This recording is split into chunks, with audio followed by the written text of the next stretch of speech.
Student, how are you today? Open your book, page 82. This page is about biology, about greenhouse and global warming. Let's begin. From exercise number 1. Work with a partner, answer the questions about the greenhouse effect. Firstly, I have translated four texts and exercise number 6 I have translated. Сәлем құрметті оқушы, бүгін биология сабағымен байланысты болмақ. Бүгінгі сабақ жаһандық жылу жайлы болады. Бүгін мен 4 мәтінді аудардым, және де 6-шы мәтінді сол секілді аудардым.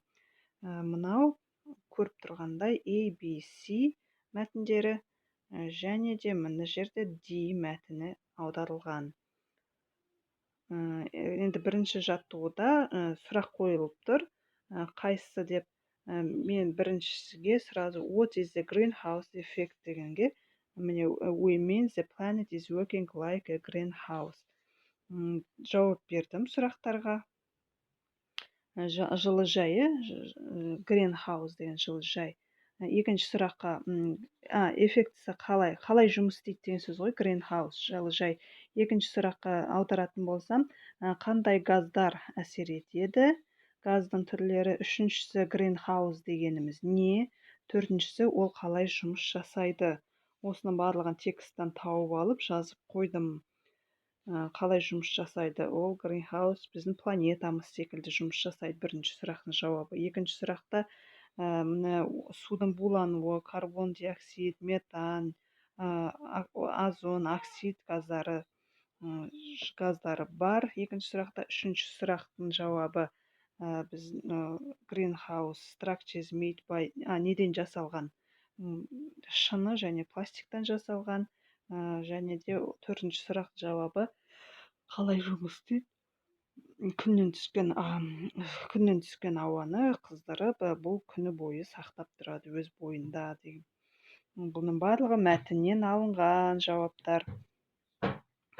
Келесі екінші тапсырма сәйкестендір деп тұр. Бұны сәйкестендіріп қойдым. Үшінші тапсырма бұл аудару болатын, ол аударылып тұр. Төртінші тапсырма бізде сәйкестендіру, төртінші тапсырма. Төртінші тапсырма сәйкестендіру. Екінші тапсырмада мәтінді оқы, ол қай сұрақтармен, бірінші тапсырманың қай сұрақтарына мәтін сәйкес келеді деп тұр. Бұны да мен сәйкестендіріп қойдым.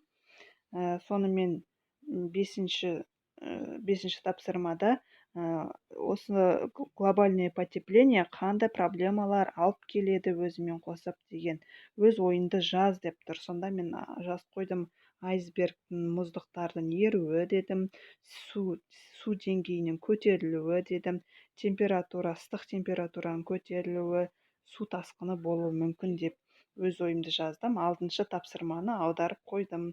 Бұл 6-шы тапсырманы оқып, жаңағы ойынды салыстыр деп тұр. Осымен сабақ аяқталды. Қош сау болыңдар.